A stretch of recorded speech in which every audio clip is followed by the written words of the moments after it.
Hi, y'all. Welcome to The Table, where we embark on a journey through the mysterious world of cryptids with a panel of notable researchers in the cryptid universe. So pull your chair up to the table and let's get started.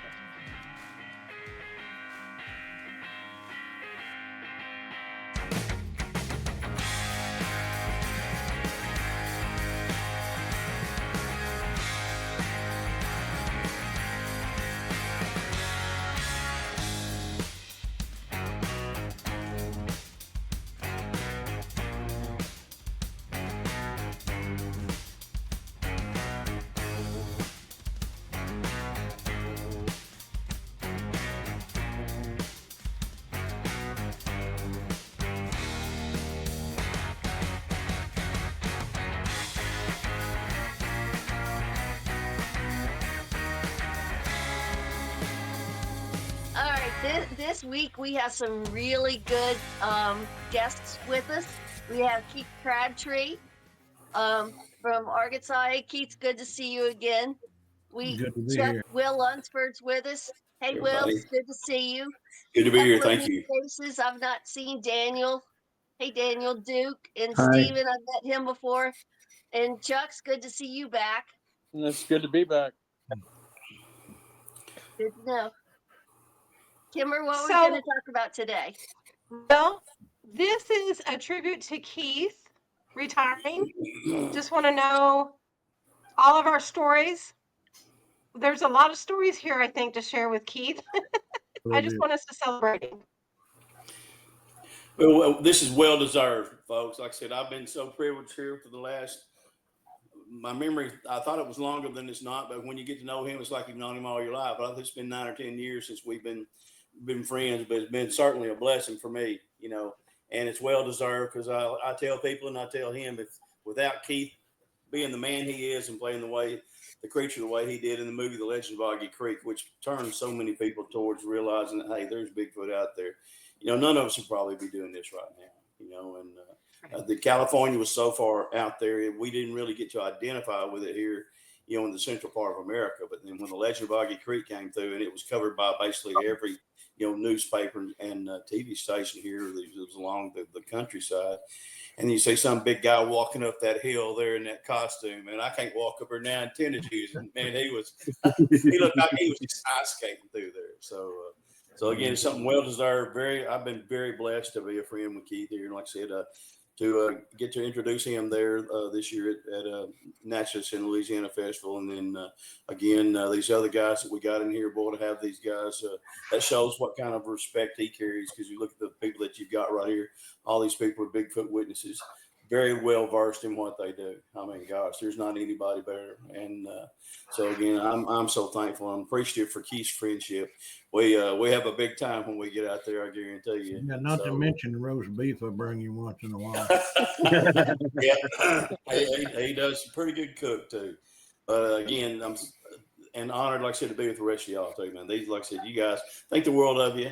And once you get around this group, you can see there's some people, that you. I said earlier before we went online here that when you've got wisdom in class, and this whole group's got that right there. So very, very glad to be here and share this, and thank you for letting me be here. And again, thanks to Keith for his friendship. He'll do anything in the world for you. He's got as big a heart as what he does a body, and that's the honest truth. And when you go to these conferences and you see Keith, people just naturally draw around him, like the old saying goes, like flies to honey. You're like, well, who's that over there looking around? Oh, that's Keith over there, But it does. He's got that natural draw. The way that he carries himself, he's such a public figure there, and so many people recognize him. He does the work that he does there with the cookouts, campouts for the kids, and the Halloween deal. And like I said, he gives so much merchandise as well as so much of his time.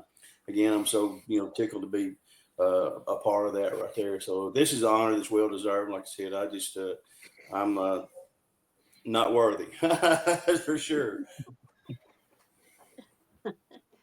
So, does anybody have any funny stories? I've heard of a few. I was deeply affected by Keith's portrayal of the monster in the Legend of Boggy Creek, because I had my first encounter a few months before that movie came out in the winter. And then the movie came out, and between the encounter, what I saw in the woods, and then Keith's really great portrayal of a southern swamp booger, I immediately decided that I was not going to go into the woods at all again ever. And that resolve lasted for several years before it wore off finally. And the rest is history. Yeah. I actually would like to add something to that. Is not long after that movie came out is when I had my sighting. I wouldn't have had any idea of what I was hearing or seeing had it not been for the Legend of Boggy Creek, and that was in southeast Louisiana, not too far from southwest Mississippi. So thank you, Keith. You opened my eyes. I knew what I was hearing when I heard it. Well, we lived in South Louisiana until I started school in the 4th grade in Fountain. So I was down Where there, in Louisiana were you? all the way across from one side to the other. My father and uncle, and they were roughnecks, drillers on a drilling rig, and back then the steam rigs punched shallow holes, 2.5 weeks, 3 weeks, and now to a new location. And we started out in the other side of Cameron and all the way over past to almost in Mississippi. Yeah, I actually have one of those tap wells on my property. Yeah, we in Johnson's Bayou, Venice, Buras, Boothville, Olive, Trump, all of them down in there. We've lived in all them little old towns. I got to go to the Catholic school down there, and boy, that was an experience, I tell you. Then we moved back to Falk, and about 5 years later, James Lynn had his deal down there, and James Lynn wasn't one to lie. So let's just say in the mid 60s is when it started. But the tales that are told down there prior to James Lynn was Perry Jones, Little Perry. He had a sighting, and we was all over to Harold and Amy Jones's having Saturday night hoedown, playing guitars and stuff. And he come flying up in there, and all the men left out with guns, and was gone about an hour and come back. And the story is he seen a monster down there. So that was that's starting pretty early in my life, knowledge about it there. Plus, Granny Crabtree, she always said there's a booger in them woods. You be careful going down there squirrel hunting. My granny used to tell me the same thing. She would call me out on the porch and let me listen. She'd be like, "Don't go back to that creek because there's boogers back there." Yeah. And of course, Granny lived right on Boggy Creek. I squirrel hunted it every morning before school many times during squirrel season. So that's definitely about the creeks and rivers. Yeah. Somehow getting this mental image of Granny Clampett from the Beverly Hillbillies. That Shotgun in one hand, big jug of rheumatism medicine in the other hand, going, "You stay the hell out of the woods. There's boogers over there." No, she was pretty strict. She was an old school mom, and then she worked in the cafeteria later years to retirement.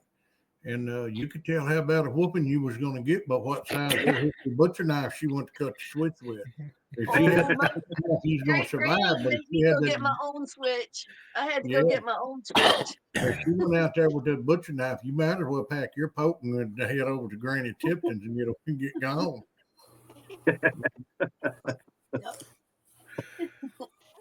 Yeah, you know what? Wait, my grandma saw one years and years ago around Center Point, Arkansas, which is just north of Nashville there, and that's actually the home of the quote televangelist unquote Kenneth Copeland up there. But that's exactly what she called it then.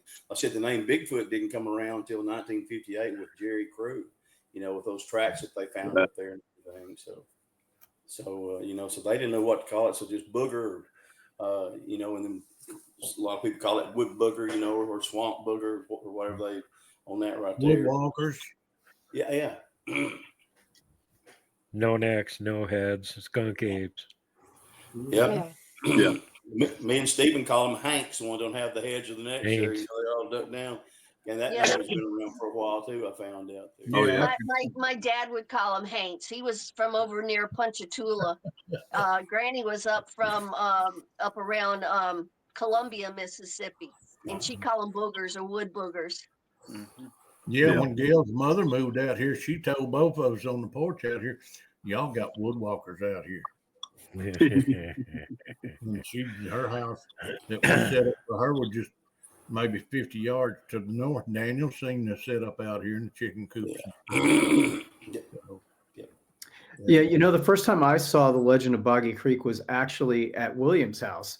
I sat in his living room and watched that movie and was just astounded. And I had the opportunity to meet Keith when I was down there and stop by the camp out with William. And when I was out at Keith's house, we filmed a little segment about the snakes out there on his land and the biggest snakes he had seen and how many he had to dispose of. And I actually recently sent that little video clip to a snake specialist down in Florida who works for Busch Gardens. And I think she wants to come visit now. I think she wants to come visit with William and Stephen and Keith and I and you guys if you want to join us. Yeah, if she wants to go walking around in the summertime, she may be on her own. Right. Well, I'll tell you what, this hill out here is R&R loaded, and it holds heat, and them copperheads love laying up around it. Yeah. And there was an abundance when I moved out. I told y'all I went and got some cameras out this week, and I actually have a picture there of a cottonmouth that actually set off a game camera. Now, how big does that have to be? It looks like a wall of awesome. And he's gone there, and right after he's, it's actually on video. So right after he's sitting there, and he's just sitting still because he feels them hogs coming around there, and the hogs, hogs normally eat a snake, and then but he's there for 4 or 5 picks, and then after that he's gone. So I don't know if they had an early dinner, if he just decided the best thing to do is just get out of there. But that's going to be one thing that you come with here. I sent Duke a video one time there of a timber rattler that we had down here. And, telling people what you go through down here. Then sent the one there where the hog is actually busting the metal welds in some of those cattle panels like that. And then it tries crawling over the fence. And my buddy actually has to shoot him off the fence because he's coming to get my buddy. So when you get down here and get to doing this stuff, it sounds like it's all fun and games. And it is when you see something or, when you get tracks or something like that. But other than that right there, there's a lot of things. It's not just the boogers that can get you for sure. Mm-hmm. And Keith was nice enough to join us for our studio podcast there in Texarkana at the Texarkana Podcast Studio, and that was a fun experience. But yeah, Keith, you're such a great guy, and like my colleague said, you're just a draw, So yeah, it was great meeting you, and thank you for coming on our podcast. Well, I enjoyed it. No, I enjoy meeting people. And the bad part is short-term memory at this point in my life. I can remember their face, but I can't remember their name. Yeah. It's like last night. Keith, the first time that I saw Boggy Creek was at the camp out with you when you showed it that night. I had seen parts of it, but I hadn't watched it all the way through. But we were talking about it last night, and I, for one, am the person that the first time we met, you don't remember until you saw the picture last night. I sent you, but Keith sat and talked to me for I don't know an hour or more, and we talked about. He shared all of his knowledge with me, and he just talked to me like he knew me. And last night I reminded him that we had met once before and that he had done that. And he said, "You're gonna have to send me a picture." I don't remember. But what I wanted you, I didn't need you to remember. What I wanted you to know is that I'm not the only one that you've done that for, and that you touch people without realizing just your presence and your demeanor and who you are, that you'll just sit and talk to a perfect stranger about whatever they want to talk to you about. And you just really did that for me. And it meant a lot to me that you did that. How many people would drive 1,000 miles to go up there and go visit with Duke there in Montana? Just him and Duke. No one's him and Duke and Wood Boogers down there. And man, they had a ball. You know, he come back and tell me about it. So did Duke. You know, so again, that's something else. We think maybe one of them went down and visited him in the South at one point. We've had people that heard about the camp out from Oregon, and they heard about it on Thursday and drove straight through and got there Saturday afternoon just to be at it. Yeah. Away from Oregon, and they didn't know nothing about it. And they drove straight through all the way from Oregon to there to be there for the last half of one day. You know, I was tattling the other day. They're telling Keith, I know of 3 other movies where the main character that they've invented's last name is Crabtree. So that name is so synonymous, and most everybody, it's like, well, Travis. Matter of fact, I was kind of back behind the scenes here when they were going to redo the Legend of Boggy Creek, and they were actually talking about having Steven Tyler from Aerosmith come down and sing the song, the Travis Crabtree song.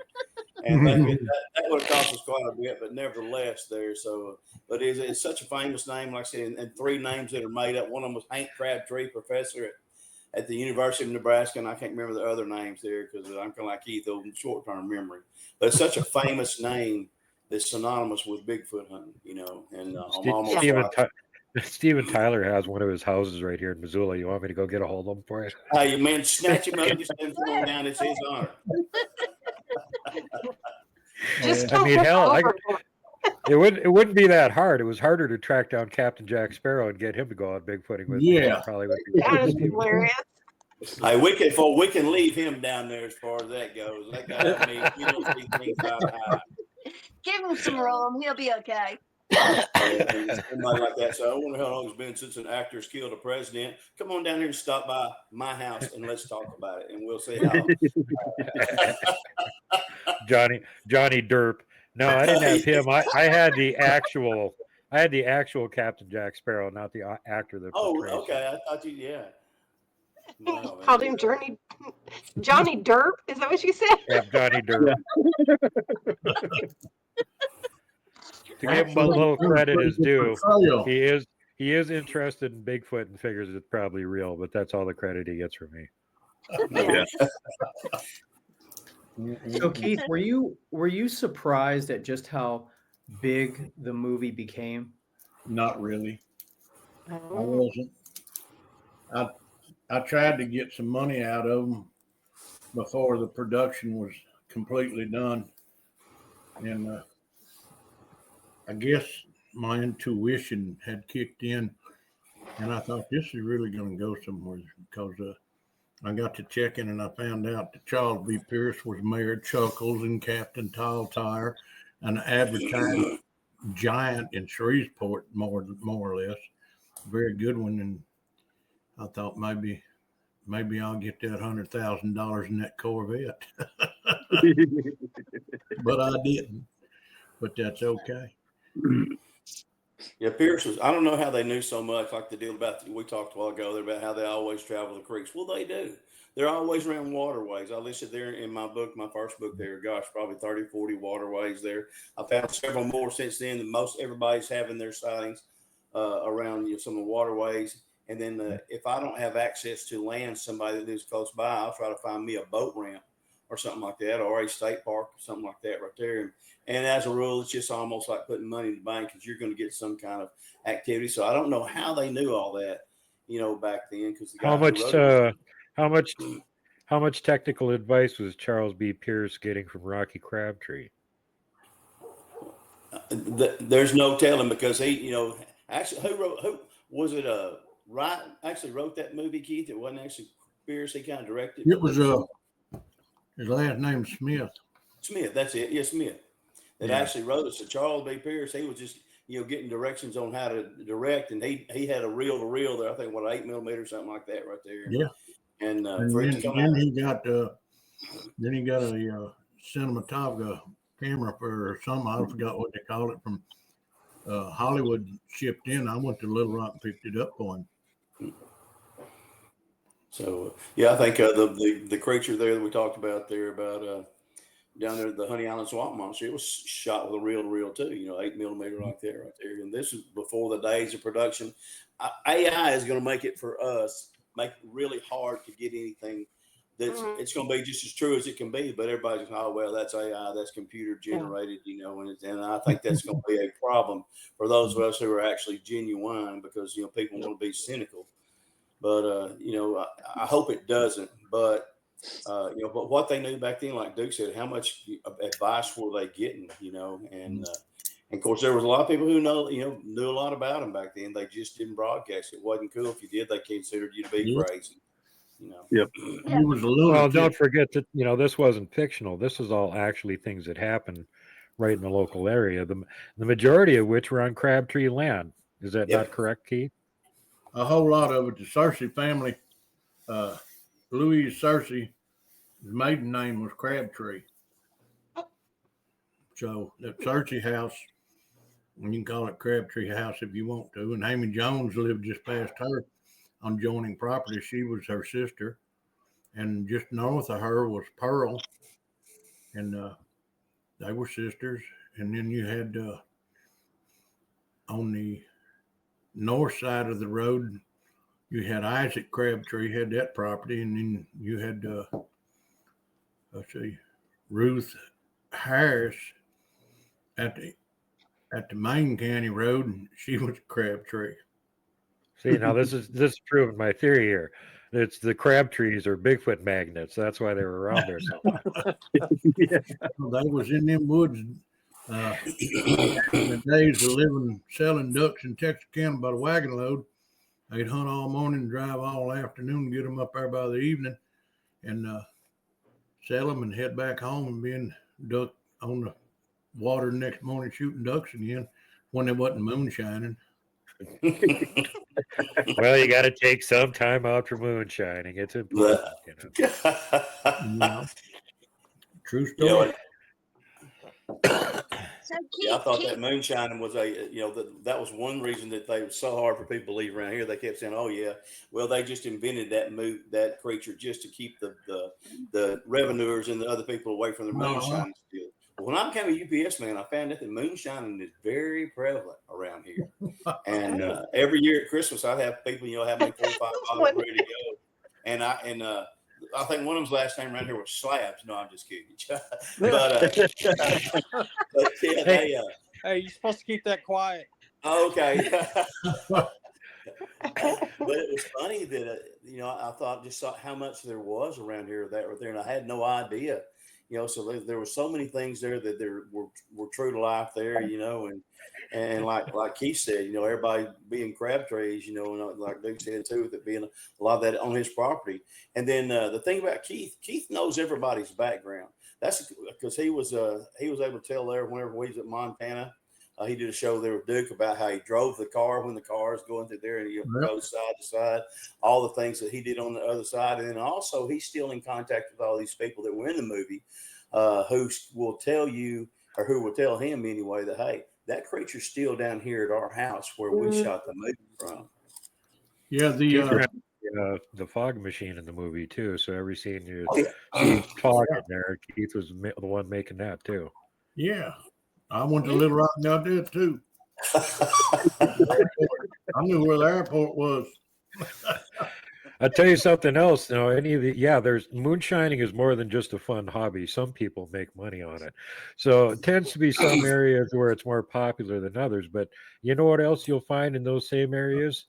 Really obnoxious half-drunk boogers that have been eating the mash that they're throwing out.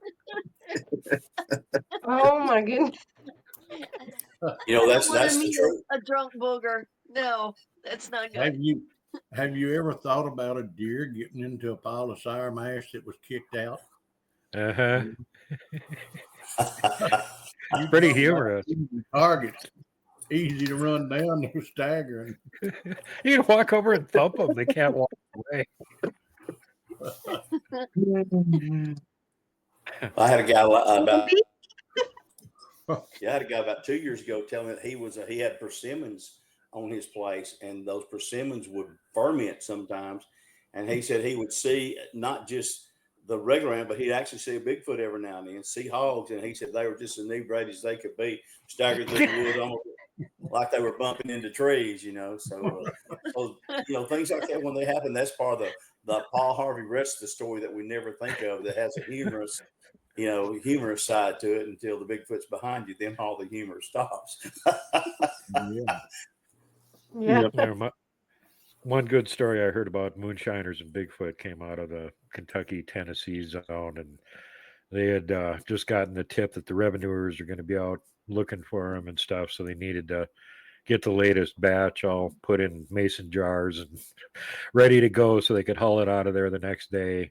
And then they dumped their sour mash and they went back home. And the next day they came out there and they were hearing these weird noises. And then they heard like glass breaking. And when they got up close, they could see there was some big hairy thing on the ground there that had several of these mason jars. And it was just smashed one on a rock and it was trying to lick it off the ground before it all ran out. And then it rolled over and saw them looking at it, and it went ooh, ooh, ooh, and kind of started crawling away. And they're both looking at each other, going, "What in the hell is that? It's drinking our whiskey." Each time that I have come back from Arkansas, at least one person has asked me, "Aren't you guys afraid that you're going to stumble onto some moonshine stills that are out there in the woods?" And I was like, well, I'll have to ask William and Steven about that, and they'll let me know if we're afraid or not. Were you afraid? I'm No. not, because I know, being a UPS man all the years, I knew a lot of these people, and I'm not too bad at name drop. I said, well, yeah, one of my best friends is Stephen Hill. Oh yeah, Stephen could run for mayor of his hometown. So could Keith. Both them guys could be mayor of two Arkansas towns. Chuck could be mayor. Probably run for governor. Jeez, you guys But gotta it's get really into funny politics. because Keith, I mean, have you there's so ever much run of it across around a there. drunk booger?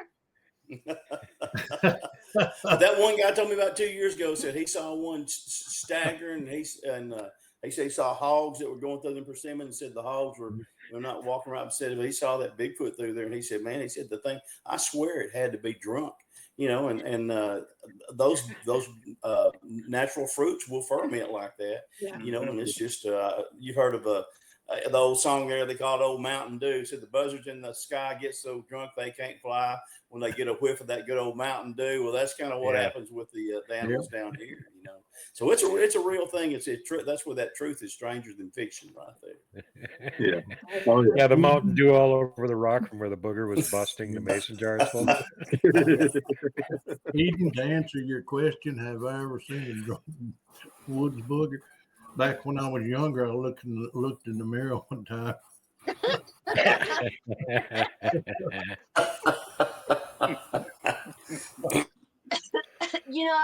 I have a bunch of mayhaw trees on the back of my property, and a lot of times they don't come get them till they on the ground. And I wonder if that's not what they doing. Is I getting want you to send me some pictures toasted. of that. I want to see them. I don't want to see a drunk booger. They're too unpredictable on a good day. On a drunk day, no, not so much. Hey, this is So- more entertaining than I thought it was going to be at this point. Moral of the story is don't give booze to boogers. They're already unpredictable Right. enough. Yeah. Yeah. Yeah. Very true. So, and that's true. I mean, everybody thinks they've been hearing the stuff on TV that people are putting out that's not true. The fact that, they're not going to hurt you. Folks, whatever they are, they're still unpredictable. And Yeah. you don't want to, you can tell. I've had them out there. Had the one there when I did the show for Travel Channel. She had a baby up there with her, but man, all of a sudden she started sailing them rocks and then started sailing bigger pieces of sticks and pine cones. And then she started like that right there. And, just kind of just almost like a snort. And I'm like, I better get out of here. Because, when they get like that, they have a way of letting you know, okay, you've just about wore out your welcome, Yeah. And so Yeah. being unpredictable like that, it's really but they're just as real a creature as all of us sitting right here, all 8 of us sitting here on this screen right now. Yeah, Yeah, that's why I don't want to be friends with them. I mean, they're here, they come and go, they're not here all the time. But I don't want to go up and hug them because I don't ever know what's going to set them off. I'm friends with them. I bring them cookies and bacon, and then in return they chase other campers away. You have good ones out there. With the good ones, the friendly ones. I want to break bread with the friendly ones, with the nice ones. I don't want nothing to do with them bad ones. Well, the nice ones up here, like Keith, I mean, they were all over him. Oh my God, they weren't paying any damn attention to me. They were following Keith around all over the place wherever he went. I went and took this one jog up in the woods in the area that's usually packed with them, filming. There's not a damn thing there. Get back down to the road where Keith is fiddling around with the truck, and there's like half a dozen of them sitting in the ditch watching him. Yeah, I don't rate at all. They don't give a shit about me. They want to see this movie star Keith there. That's all they care about. Well, had you ever got that close to the hen and the little 3 chicks before? I mean, well, most of the animals up there act like they've never seen a human and they don't know what the hell you are. So that's always fun. Yeah, maybe Keith looks like a booger. That's why they want to come to him. We had a grouse and a bunch of babies that was just walking along, and I'm like, oh, I'm going to see how close I get to her. And I got my camera, and I'm like, I'm literally 1 step behind her, and she's barely trying to stay ahead of me. And I'm going, okay, what's wrong with this picture? Like, if I took 1 step, I'd be stepping on her, one of her babies. And then here comes a vehicle down the road, about 100 yards away. And as soon as it comes down over the edge of the hill, and you can see it, and it's loud, then her and her babies go hide in the bushes. And I'm like, oh, okay. So you don't run away when I'm standing right next to you, but when a truck 100 yards away comes down the road, then it's like, you panic, run away. What the hell? Oh. And Keith was right there watching this whole damn thing. I got pictures of it, video. I guess I just don't rate. Yeah, I don't rate at all. You think they're true, but they are. That's one of the fun things about doing the Bigfoot research like this. You don't ever know what's going to happen, and you carry stories for life. And all of a sudden, Chuck will tell a story, then Duke will have had a similar experience, and I'll have had a similar experience, and then Eden, and so it's really, really it's really an amazing thing because everybody, the thing that has hurt the fact of Bigfoot's credibility is everybody tends to associate it with California, and they think that since you had the Bluff Creek incident out there, and then in 1958, then you had Patty, and after. So everybody tends to think it's a California thing, and then Washington, Oregon, which it certainly is. But like I said, the first ones, we're here in the middle part of America. Here, you had. I have to ask a question, Keith. Yeah. Have you ever had a girlfriend? Say what? Have you ever had a female booger following you around? I can't say I have, and I can't say I haven't. I'm just curious because I've heard it a few times now. Yeah, well, William did. In Central Arkansas, there's probably what run through the camp at night because my other friend up there, he has to watch himself. He can't go down in there without his wife. I'm serious. I've heard it 3 or 4 times now. I just wanted to ask Keith if he ever had that issue with the female booger. Eden, that's enough of that. I'm not going any further than that, Chuck. Okay. No further than that. Okay. It is funny, but like Steven said, Steven's got one that follows us around. He says it's me, and I think it's him. But regardless, we got a female that follows us around. And as soon as we'll leave, she'll come up and put her footprints right there where we've been parked. But we had a little doll out there at Ground Zero, a little video. Oh, it's like a little troll, except it's maybe about 6 inches tall, something like that. Had the real full head of blonde hair, and we would put it on some of the tree structures where we were putting our cameras. And this thing had a crush on this doll. Every time we come back, this doll would be gone. It would be moved like 20 feet away, like where it had like a bed or something other like that. And so then we go get it, and we come back and put it back. Well, then after a little while, it started biting the toes off the doll. I'm like, oh my gosh, that was isn't it right, Steve? Yeah. Yeah. The doll. Put a blonde-haired doll out there, and so it's almost like the Fay Ray King Kong thing there, So, but you get these, they become addicted to people, and I think they have their certain ones that they really enjoy being around, And so every time me and Daniel go out, Daniel gets 2 or 3 pictures every single time. He mans the camera and I man the gun, just makes because we got bears and hogs here too, and that's the reason that I'm not carrying the gun to kill the Bigfoot, but Yeah, we still, got cougars too. Yep. We If got you ever have mountain lions. Blaine Tyler on, make sure to ask him about the Bigfoot girlfriend thing, because Has he got one too? both saw that yeah. during his presentation. Yeah, no, he's got a recording of her where he's standing out in this field going woo, and she goes, and he goes woo, and she goes back at him again, and he's going, yeah, it's my Bigfoot girlfriend. Make my wife jealous. Well, somebody slipped a Snickers bar outside my window one night in Oklahoma, and one came outside my window, and that's no joke. And they were throwing rocks all night long on top of this cabin. I talked to Mary Bolin about it like 2 days ago, and we were kind of reminiscing. Every time you'd have to get your cell phone, go down to the restroom, great old big cabin there, and so the rocks would be landing on top of where you were walking, where your light was. I mean, boy, with some velocity. And so Stephen had actually put a dadgum Snickers bar outside my window and didn't tell me. Well, the last time I go to the restroom at night, I was having some back trouble. So when I finally went back, just kind of crashed on the bed for a minute, and all of a sudden I hear, I'm like, oh my gosh. And Mary Bolin heard it as well, and she was up there towards the front. Of course, everybody else was, so doggone tired. I'm like, oh my gosh, I didn't even know that he had pulled that prank on me until the next morning, when he stopped. But it actually did. I don't know if it was a female or I don't know if it was a male, but I do know it was definitely a Bigfoot, probably 2 foot outside my window, making vocalizations. And they weren't like the chatter from the babies. It was like adult, Bigfoot talk. So anyway, that was. Go ahead, Stephen. Yeah, that He was moaning. because it woke me up. Yes, that's why me and Stephen have such a good time. We're out there, everybody's dressed. You see on these TV shows, man, they're all dressed in camouflage and all that junk. And me and Stephen are there after work.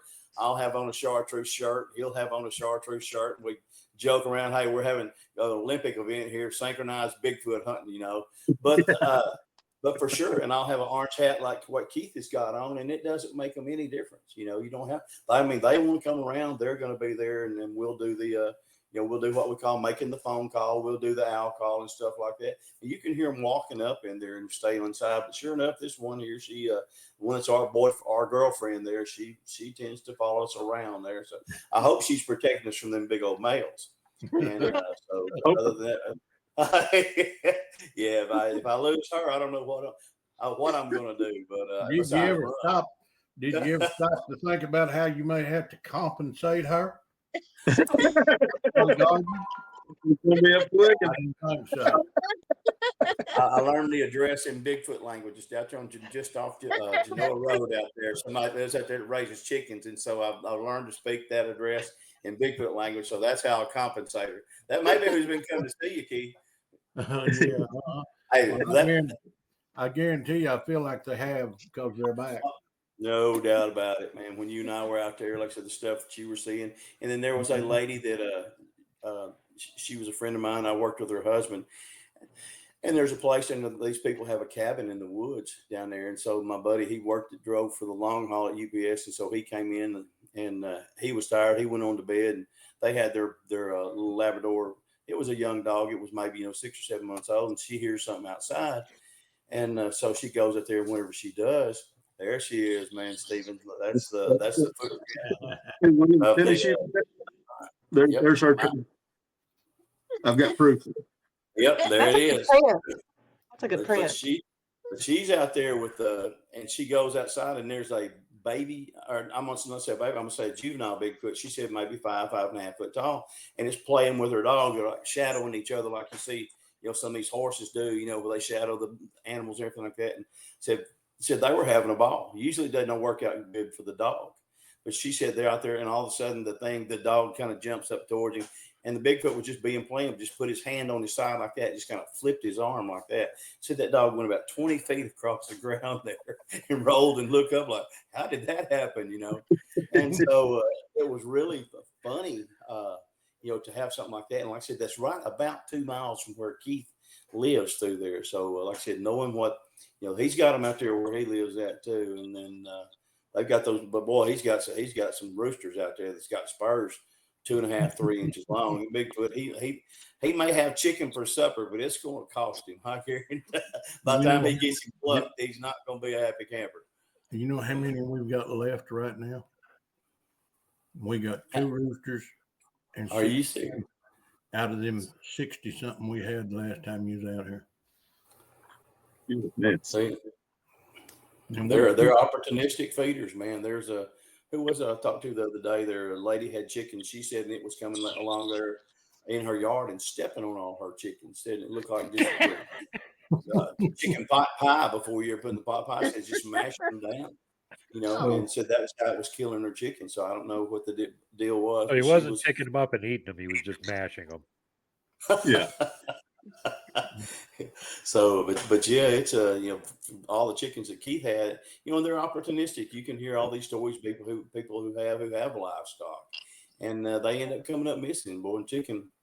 Yeah. Well, when you got them locked up in a coop at night with 2 slide bolt latches spring loaded, and you're supposed to have about 22 in that one coop, and you go out there the next morning and there ain't no wire tore nowhere or nothing, and you down to half of them, and the doors latch back. It's 2-legged critter getting them, and I don't know, human or otherwise, but there ain't never no tracks or no evidence of nothing, so something's pretty slick.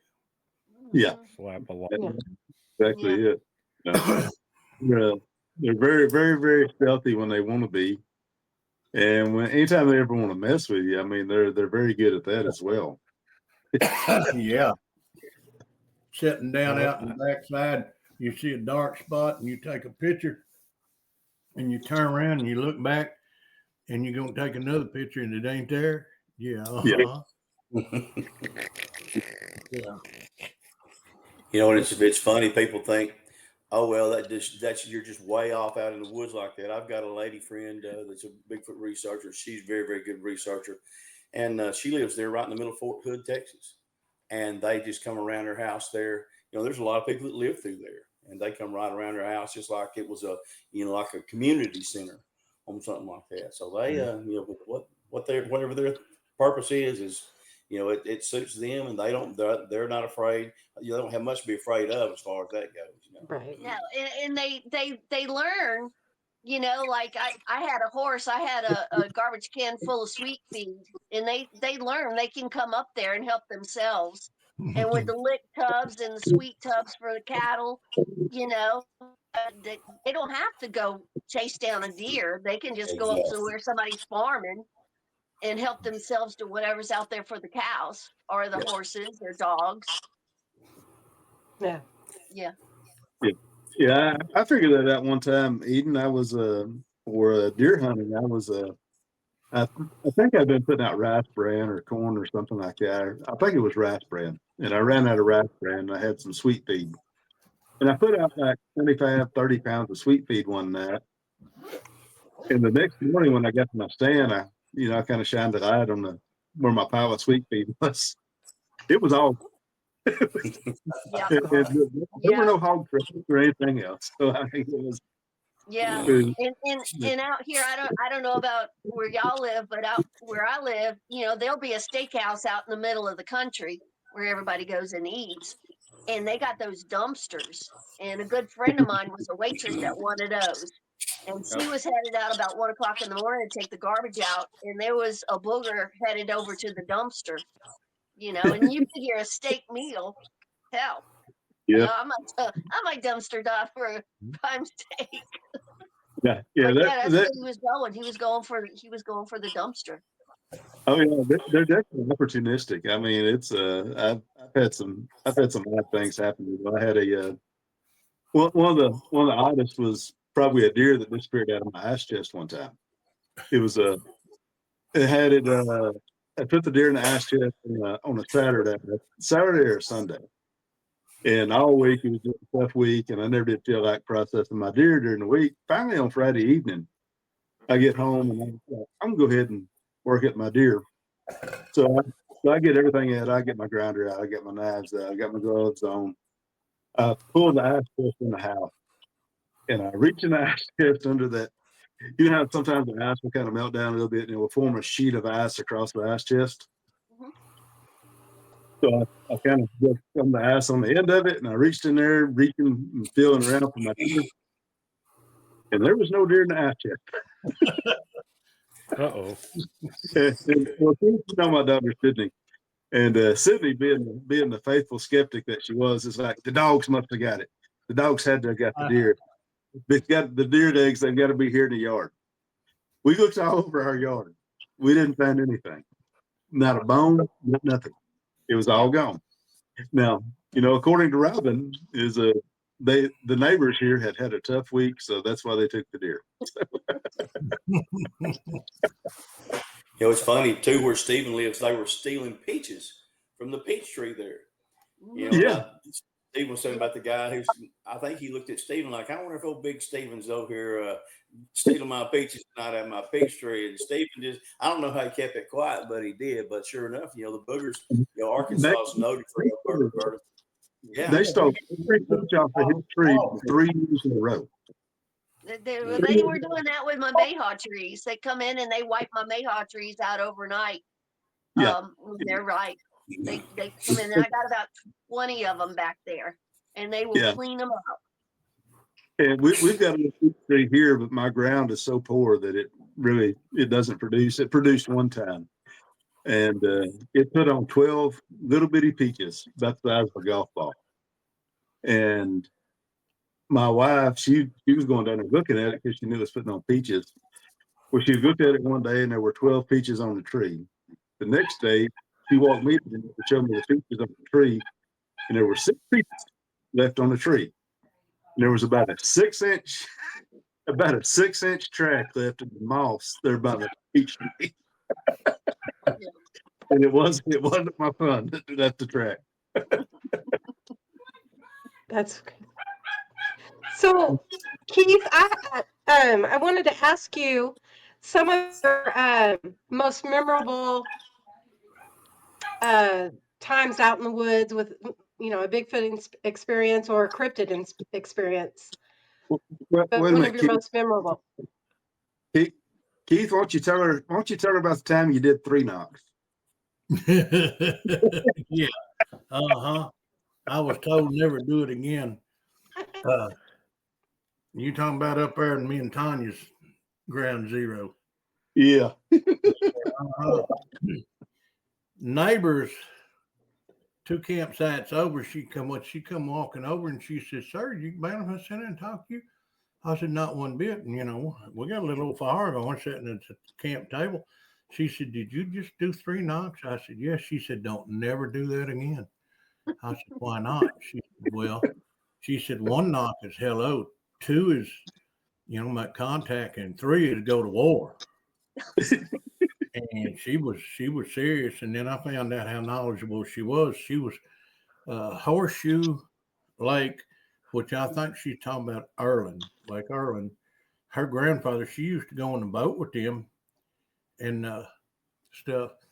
And the next morning at the campground, after I had a long conversation with, we visited kind of like, a couple of hours and stuff. And then little somehow or another tree got pushed down, and I had a hole in the top of my camper. So projectile come through and missed my head by about 3 inches. Mm-hmm. Wow. Yeah. You were going to war. Yeah. That's what I'm going to say. It's good to know. No 3 knocks. Yeah, well, she said her grandfather interacted when she said she remembered as a child him doing it and stuff. And I believe her that, she seemed very credible to me because the things that she was telling me and everything that comes with my late life knowledge from being around Stephen and William and Duke and everybody that I've been with and stuff out, going here and there. and especially when me and Tanya was researching together. Tanya Knight, she's gone, cancer got her, but she had done soaked up a lot of knowledge, and I think she's at ESP, extrasensory perception.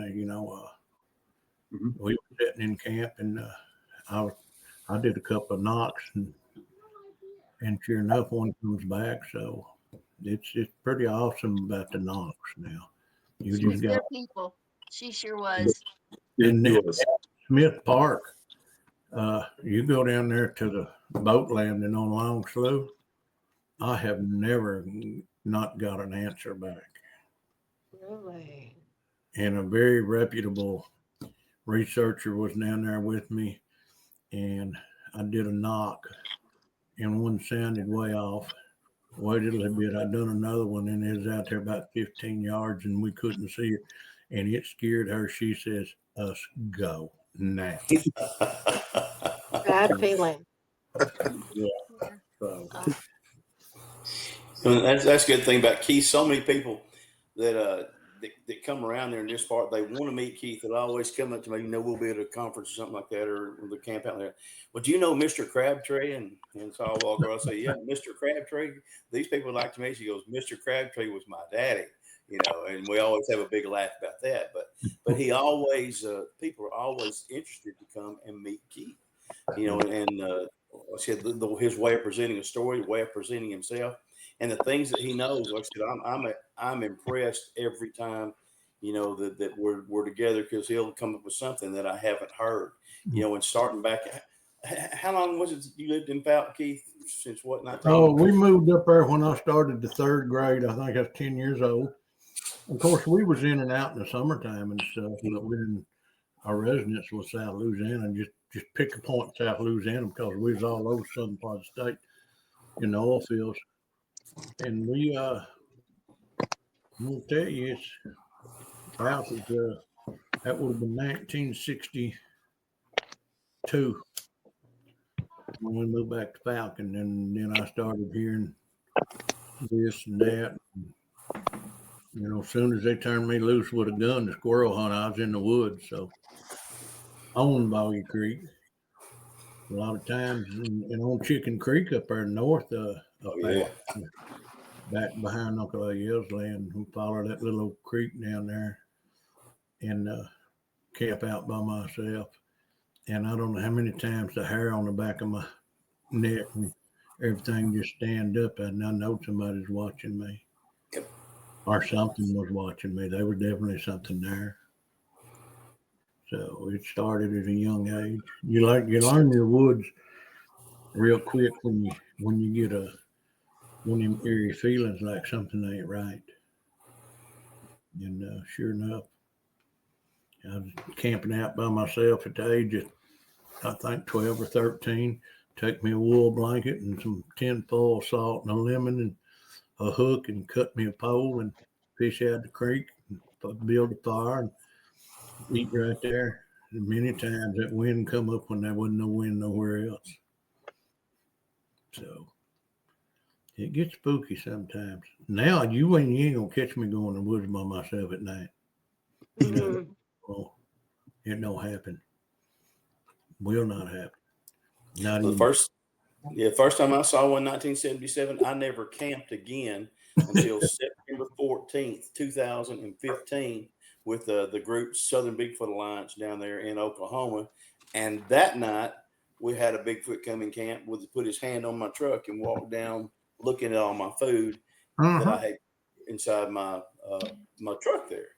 And I'm like, oh my gosh. So, I mean, that truly ruined me. Then when me and Duke went up there camping, and it got so cold one night, thank goodness, because it was a little eerie that night too. I went and got in the trucks and turned it on for a little bit. But when that stuff, like I said, when you can feel somebody. I told the guy about it because I was trying to get permission to go on the same gas line where I had my very first sighting. And I met one of the guys, and he became head of this plant down there. It's an energy pipeline plant there. And so I was talking to him, and I figured, well, this will be my way to be able to get in there. And so I told him my story. And he said, man, that's strange. He said, because we have to ride that same pipeline to go check the fittings and everything else too. And they put 2 4-wheelers, one guy on each side, and they'll go down and they'll check all the fittings, everything else, the pipes, and come back. Well, I told him where everything happened. And so I was gone from that UPS area, maybe for 6 months. And then I came back. And so all of a sudden I walk in one day and boy, he got this big smile on his face. And he's like, boy, have I been waiting to see you. And I'm like, well, I said, I've got a whole hour. Let's hear about it. Well, so sure enough, the story. Exactly. So they went down there and they parked and they rode down the same gas line, and every single place that I had told him where we had, some kind of encounter, the guy that was riding with him, he didn't tell him what was going on over there, what had gone on. And there he was riding on one side of the gas line. And all of a sudden he'd turn, he'd get his 4-wheel over and he goes, man, he said, you ever get the feeling something ain't right? And he goes, oh man, he said, you just letting your imagination run away with it. He goes, man, I got that funny feeling. He said, it's like somebody, looking at me. Well, then they did this 5 or 6 times in about probably almost a 3/4 mile stretch. And when he got to the place where I actually saw my Bigfoot right there, he rode across there. He said, man, I'm telling you, he said, there's something wrong. He said, if you want to finish this out, you can. If you want to fire me, you can. But I'm going back to the truck. So he said, let's just ride real quick. Let's turn around and come back. So they did. But by that time, the manager there was getting this very same feeling. And so I said, it was something like I said, that you could feel. Almost like people had their fingers on the back of your neck right there. And it's such a real feeling. People, you're just getting spooky. No, there's things out there that happen like that we just don't understand. And that was one of them right there. But both these men, I said the same thing. He said, and I never told him where you'd had your experiences. He said, in every place you told me right there, he said, something happened to us. So it's kind of crazy, when things out there like that, you can, these things, when people say they feel like somebody's looking at them and you can feel, they're not pulling your leg. It's these things, me and Stephen attribute it to infrasound. I think, they even use infrasound to find weaponry and stuff like that. Our military uses infrasound as far as that goes. Well, we've got inner senses in our body that we don't know how to control. I promise you. That's exactly right. Yeah. When they have to wait, pay attention to them. I agree. I think we have intuitions that we tend to ignore. Yeah. If we follow our gut, it'll lead us where we need to be. I agree. I'll tell you something. Will does not spook easily, and I'm saying that from firsthand experience. Yeah. We had 7 of us up here. Most of the team had left. The last night was just me, Michael, and William. And it was raining a little bit, so we're underneath this fancy pavilion that William got while he was here. We still got that, man. It's awesome. Good deal. But we're sitting underneath there, and me and Mike are talking away, and William's, of course, the one that's paying attention. Well, you want to take it from here, Will? Go ahead, buddy. Well, he's sitting there, and he's got his back to the river like I do. Michael's facing us, looking the opposite direction. And we're talking about something, I don't remember what. And Will goes, Are you guys hearing this? We were hearing it. There was across the road from us, we had a campsite. It's kind of down from the road a little bit, and then there's a road bed up above it. And right on the other side of it, there's 2 areas where you can hear they're up there making a racket. And there's 3 of them behind us across the river. Right. And so Will's getting a little jumpy. He doesn't usually camp, and he definitely doesn't camp in active Bigfoot areas. So doesn't know what to expect, but he's smart. He can hear them. Yep. Me and Mike are used to this, so we're playing it off like we can't hear them. We want him to get closer and be noisy, so it's really obvious. So at that point, I go, okay, I'll take care of it. And I turn around and I go, hey, guys, how you doing? And I look back at Will and I go, that should take care of it. And Will gives me this look like I'm the craziest, dumbest bastard he ever seen. And what the hell is that going to do? And so me and Mike just go back to talking. About 4 or 5 minutes later, Will kind of goes, hey, they quit making noise. And I went, yeah, we had to, as soon as they know that we know they're there, they don't need to make noise anymore to let us know they're coming near camp. See, because in Montana, we got this shoot first, ask questions later thing going on. So they want to be really sure that we know it's them. So we don't shoot first, ask questions later. It's like, so as soon as I turn around and go, hey guys, how you doing? And they're like, oh, okay. Now the part I didn't tell Will after that is when they shut up, it means they're sneaking up closer because they want to hear the conversation. Yeah, but that's true. Chuck, did you ever experience that up in Oklahoma? When you Oh, yeah, quite a bit actually. and you know, when they know, me and Duke had them whistling at us for 3 solid days, and that ain't no Oh joke. God, that And I was don't funny. mean, yeah, it wasn't like canaries. I'm talking about, you know, like that, and it was incredible. Then we had a couple of trees pushed over and stuff, but then it's like the recognition, you know, that they had of him, you know, and then around here, and I know they do with Stephen. I know they do with Keith. And have you experienced that, Chuck, up there where you're at in your areas up there? Because I know you've seen quite a few. Yeah, actually, I have, and I even heard some 400-pound bullfrogs one night on the lake. I knew right then I wasn't looking at frogs. Chuck, I got to tell you, we heard that sound one time, but we were at like 5,000 feet on the side of a mountain, and we could hear it coming from the canyon across from us about every 2 minutes. And for about a half an hour, we're listening to this, going, "What the hell is that?" And after almost a half an hour of it, we finally went, "I think it's supposed to be a bullfrog," but it wasn't. You know. The crazy part about that situation with me was this was on a lake, and there was only 2 bullfrogs croaking. And at this time of year, there's like hundreds of them out there, and it just you could just tell it didn't really sound like a bullfrog, but it sounded like a great big bullfrog, if you get my drift. It was close enough that the actual bullfrog said, "That bullfrog is gigantic. I'm going to shut the hell up right now." They went on the other side of the lake. Yeah, exactly. I have a question for everybody. I want to start with Keith though. Keith, have you ever heard them talking? Have you ever heard samurai chatter or anything like that? No, I haven't, but I got a good friend that he's a pretty good mimic, and he told me the sound they made, and it wasn't that much longer after what he mimicked that I heard on a recording, and then I know he was telling me the truth. But as far as him talking back and forth and stuff, I've not had that pleasure. I heard samurai chatter in Southwest Mississippi, and then I was on the Washita River south of Tishomingo, and I heard what I can only describe as it sounded like the the cartoon Tasmanian devil. Oh, he was like way too close for me. Has anybody else heard that? Yep. Yeah. Well, I heard the Tasmanian devil angry sound from the Sierra Sounds. Yep. Back in Yeah. 77 in northern Minnesota. see, I've never heard that on the Sierra Sounds. Me and Daniel Oh yeah, he does it over and over again. Does Yeah, it? we have He's I, angry. I would like to say it Go ahead. sounds like Oriental gibberish what Jamie done, and Yeah. then matter of fact, I've heard it twice on people's audio recordings since then, and to me it sounds like Oriental gibberish. So Yeah. And that's what it sounded like to me in Southwest Mississippi. It sounded like Japanese or Chinese or something, a foreign language. Yeah. Yeah. And me and Daniel were hearing it up there at Ground Zero that one day there that and it was crazy because he had done it was one of them strange wildlife days. He'd done been treed by a couple of hogs that morning in one place. So we left there, and that was his first experience. Alaska don't have many hogs, but that was Daniel's first experience with that. Of course, we chuckled, you know, as we were going from one place to another. But then we went up to Ground Zero up there, and like I said, the animals were it was just, or whatever they were, all animals were just nuts that day. And so me and Daniel were taking a trail that me and Stephen had not ever taken.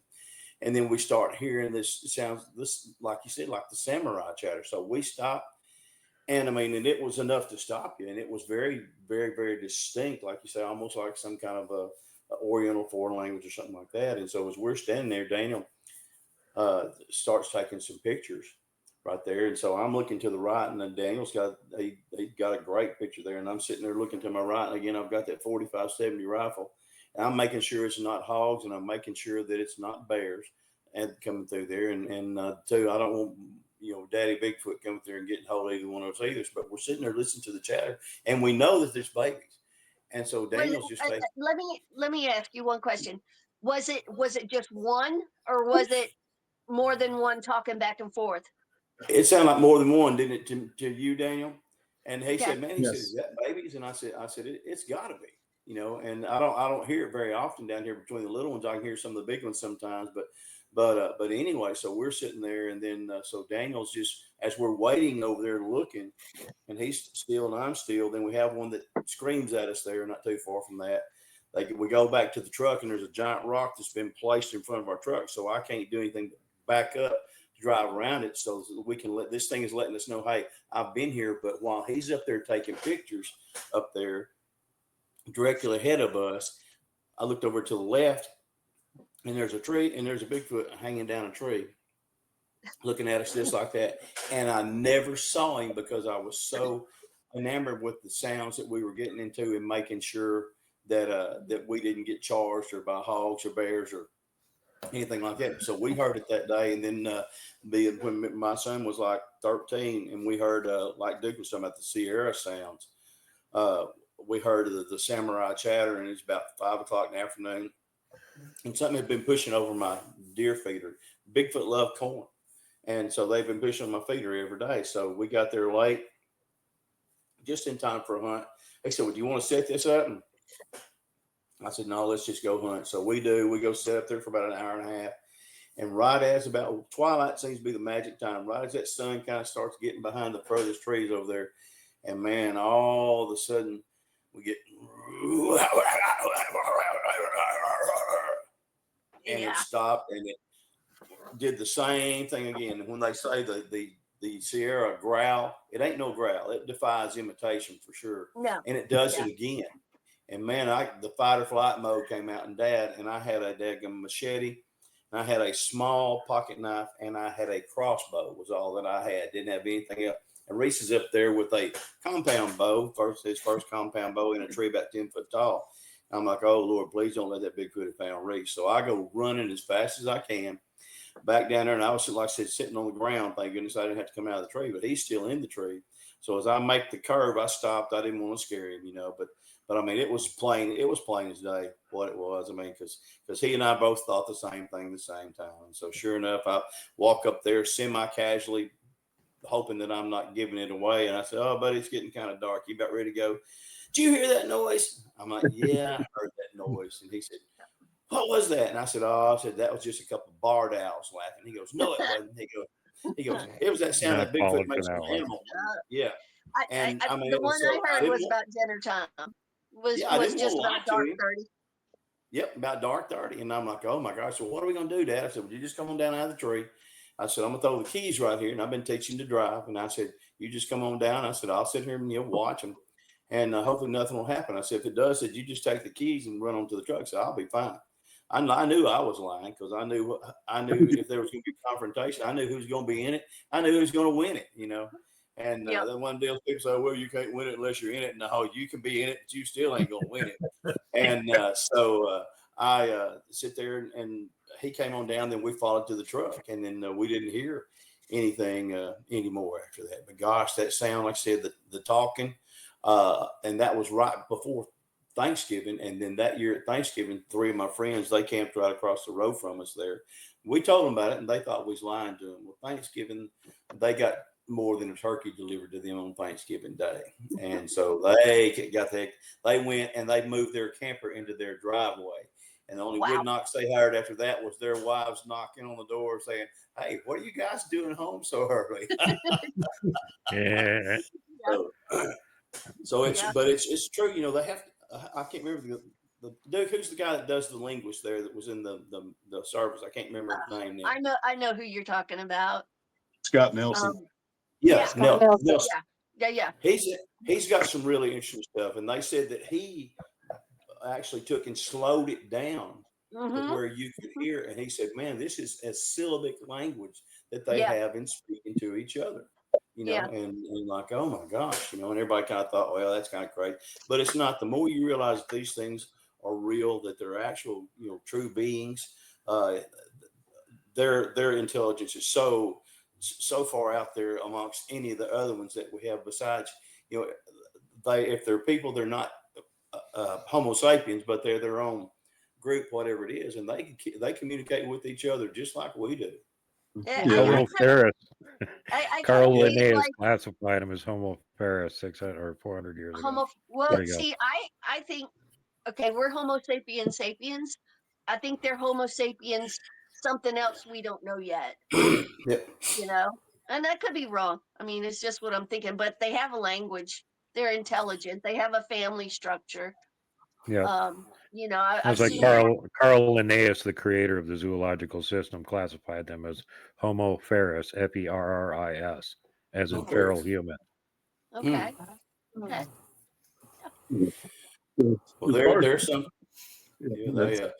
We don't have the, even with the DNA that we have. Like I said, it's still a deal of where, with the Melba stuff there, it became back as a female human and then an Right. unknown primate. We still have stuff that's unknown and we may never know. Good Lord may mean for us not to ever know, but I guarantee you, they're and sometimes I think rather than being any kind of missing link, I think they're their own being. They don't need to be a cross between anything. They are really the alpha as far as even more so than people in their environment. There's nothing like them. We're not even as good in our environment like what they are in theirs.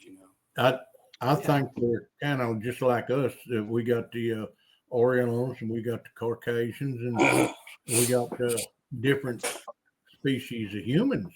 Yeah. I think there's more than just one species of the primate Bigfoot. Mm-hmm. Tech I level agree. too, I agree with Keith. And yeah, that's the other thing that's, we got different kinds of humans all over the earth. They're all Homo sapiens sapiens. Yeah. But let's just narrow it down to like North America. You got some people that are like driving a horse and buggy still, because that's their religious belief. And then you got other ones that are working in space shuttles and stuff. Well, they're all Homo sapiens sapiens. And some of them look really primitive and other ones look really advanced, depending on how you judge that sort of thing. And it's the same thing with the Bigfoot Sasquatch. Some of them have a lot of these weird paranormal abilities that they've managed to figure out and they pass down to their close kin and relatives. And then there's other ones that are just super primitive and everything in between. My thoughts on that is like, okay, because you have the female Homo sapien, the female human, and an unknown primate. But if you mix a horse with like a donkey, sometimes you're going to get something that looks more like a horse, and sometimes you're going to get something that looks more like a donkey. And I kind of feel like it's the same thing. Sometimes you're going to get something that looks more human, and sometimes you're going to get something that looks more primate. It just depends on the DNA and how it presents. That's what Melba Ketchum says too. It's also a matter of like what percentage of DNA do they have? It's not all 50-50. Some of them have a lot more of the nuclear DNA. Some of them have a lot more of the female human side DNA of it. So you're going to get all of these variations in between, and that's even within one breeding group where you got a male and a female. The kids can look radically different from each other. Exactly. You're right. I agree. And that's it. People, they ask, say, "Well, what does Bigfoot look like?" And I used to give them the description. Most of the ones I see down here around Fout, it'll tend to look more like big, tall, giant apes. But then, say we started getting up there in the mountains and stuff, and they had a totally different look than what they had here. So they really don't all look the same. We got some, like we talked earlier about the round heads. We got some that's got the conical head. That picture I got this week, man, that's the ugliest face I believe I've ever seen on a Bigfoot in my life. I mean, his jaw tends to just like come out like that right there, but he's just massive. So they don't all look the same, and they're not all the same color. I didn't think that. I thought all Bigfoot had black eyes, but I've got a picture of one last year. It's got blue eyes, and then Chrissy Sci-Fi. Oh, that's the Sukulu there. Yeah, that's a Sukulu. They got the blue eyes. Yep. So the different kind there, like we've all said, they don't all look the same, and so that really surprised me because you when you look at those things like that, you're like, oh gosh. Like I said, some of them. I've got a picture of a mama crossing a baby there. Me and Daniel did up there at Ground Zero, and she stopped, and I was going to get my very first video of Bigfoot walking. And she just stopped, and we had about a 5-minute staring contest. And I had someplace I had to be. I said, "Dang, I'm just going to have to take a picture." So I take a picture, but I keep seeing something on her down around her waistline that's moving. So anyway, I took that still picture, and then I go home there and blow my pictures up. And sure enough, here's Mama. Mama's looking at me. She's got a real long nose, like a proboscis monkey has right there. And then there on her waistline is her baby, and her baby is just about the same way. Well, I got Mama and baby at the same time, and the eyes right there. That's the only ones I've seen that I could really say look more human than actually than what it looked, more rustic looking, I guess you could say. So they don't all look the same, and I'm learning more day by day. Well, if you look at us right here, we got a brunette, we got a redhead, we got someone that is follically challenged. Sorry, Daniel. But we're all doing this. We all look so different, and I'm 5'2". My son is 6'4", and he's a brunette. Of course, he's got curly hair like me. But I mean, you never know how DNA is going to present itself. That's it. That's exactly right. Like Duke said about the percentage that we have, like what you said, you being 5'2" and have a son that's 6. You don't never know how that stuff's gonna, how it's gonna roll out, And but we know that it does because we're all the living proof right here, Right here, yeah, we're proof of it. Exactly. And our level of variability is pretty small compared to what they've got going for them. Sure. And then they've got local groups too, where they're mostly just breeding with each other for, maybe centuries or longer. So they start having sort of a look to them that is distinct from other areas. Christy just got a cool picture not very long ago of one of her local Suklu sitting on a tree branch in the dark. You could see his hands and feet on the branch. You could see his outline. And you could see 2 glowing blue lights. Yeah. not eye shine, eye glow, and it's blue. Right. And I was like, okay, that's the first time I've seen that. I've seen other colors, especially red, but not blue. Yeah. Well, we got that one out there that night, Stephen, middle of that field, got 2 sets of blue eyes, just blue as the ocean, sitting right there looking at us, almost self-illuminating. And showing it to my wife. My wife goes, well, that's a raccoon. I said, well, that's raccoon 7.5 foot tall. And she said, well, maybe he jumped. I said, well, Stephen, that's a new species of raccoon. That's a 7 foot jumping raccoon. And we all had a big laugh. But the eyes are just as blue as just really blue. So, and I'm like, Duke, I'd never seen that before. And I'm like, oh my gosh. But then I start hearing people tell stories, like the Sukaloo Christie, and then actually getting to see one that I've got that's right there in front of my camera, and he's got blue eyes. His irises are blue. So, so it's you hear some of these reports, and it's like easy to kind of go, man, I don't know. And then you hear it again, and you're like, whoa, maybe. And then you see it yourself, and you're like, oh, holy crap, they weren't kidding. That's kind of the way I am. I gotta see it before I believe it. I'll take everything with a grain of salt, but yeah. I don't blame people for wanting the same proof that what we have, for sure. I don't begrudge them that in the least. But when they won't sit there and tell you, well, you haven't seen anything just because they haven't. No, that's not so. Just because you've never experienced it doesn't mean somebody else has. There's a lot of people who've had more experience than what I've had. And I've been doing this for 47 years, and being out in the woods like that. And just a lot of times it's just luck, and a lot of times you make your own luck, But still, there's people that they won't sit there and deny what you're saying, and it's not so. So Keith, tell me, what's out of all of the Bigfoot encounters and sightings and whatnot that you've had, what was your favorite one? That's easy. Waking up to something tickling my feet. I mean, So you rate that above the big one across the river that we were watching the night before. Oh, the foot tickler is better than that one. What, 35, 40 minute staring contest with him, and I asked you, I said, Duke, without getting excited and jerking and turning around, or just getting that big white spot over there just go completely dark, and then waking up and getting, we was talking about the crescent moon, and wake up and go out there and sit down and get in the exact same position and look across the river on the game trail where it got dark between the boulders and the cedar tree, making sure that, I wasn't wrong, and look down between my feet and there's a rock in the shape of a crescent moon, That was Wasn't there the night before. Yeah, they put it there. They, Yep. they gifted that. And the white quartz rock on the tree stump by the back of the truck over there.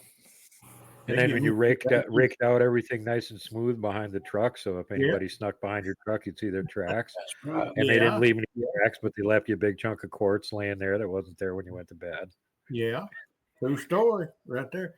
And I'm Like gonna tell you friggin' something. Santa Claus are leaving a Y'all present. may not want to hear this, but when we got up there, we stopped and go to some of them quick stop stores, and I eat something and didn't agree, and I got up there and I had to go to the bathroom. Well, when I got done, I got my little shovel, I got my trash sack, and I, just like in the dog park, you clean up behind your dog. Well, I cleaned up behind myself, and I think they was watching me, and they seen I was respecting their home, and I think that's what set the situation, the mood, as to what they thought of me, because I wasn't messing their house up.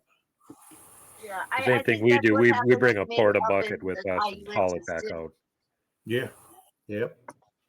They Eden, I couldn't hear you. What did you say again, please? I said I think that's what happened with me up in the High-Uintas. Because I was going to the bathroom and I, basically told him, look, I'm not going to disrespect you and I'm not going to leave a mess, and I picked up after myself. And I think that carries a lot of weight with them. I really think agree. it does.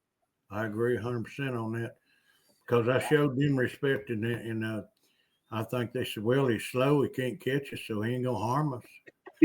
No. He's so slow he can hardly walk. We got hours to run away from him. Yeah. And they like Keith so much that, well, tell them about what happened with your toe tickling here. You didn't actually tell the story. Oh Lord, I did that. It's wee hours of the morning, and here I am in the camper shell, and I got a blue tarp tied on, and put on over here. I made a corner and I tied it with orange hay rope, which is hard to break, and set a big water pack of it over there, 28 water, the big bottles, and a 35 flat of Diet Dr. Peppers there.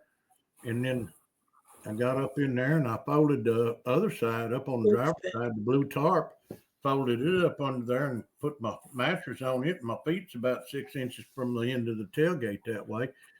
And I tied it over there, and I wake up and I asked myself, what did something just tickle my foot? And why did I wake up? I was sleeping good. I was warm. Duke done come over and borrowed clothes and covers to get warm. Yeah, because it was really cold. And that's the other thing. That's why he had the whole end completely tarped off and tied off, because it was really cold. And he had the little vent in between that and the front of the truck open. So when it would blow heat, that would go in the back and keep him warm. Yeah. See? I set up. I wasn't prepared, and then I wake up and I say, Self, did something just tickle your foot? And Self says, yes, something just tickled your foot. And then it done it again. I'm like, Self, are you sure I'm not having a bad dream? And Self says, yep. I ain't moving. I ain't giving my position to move. I was in the Marine Corps. I'm not doing it. And then when it done it the third time, I lost my composure. And I was still up there close to 400 pounds, and I wadded up in the front of that little area I had in front of that fender well next to the cab in the bed of that truck. And I just stayed there, and after a few moments, I raised up and I look over Duke's tent out there about 30 yards from me through the window, and it zipped up. I can see it because we had moonlight that night. It was bright. And I'm looking, and just about that time, I said, well, if Duke got warm and he ain't unzipped that tent, he ain't going to till it warms up tomorrow morning.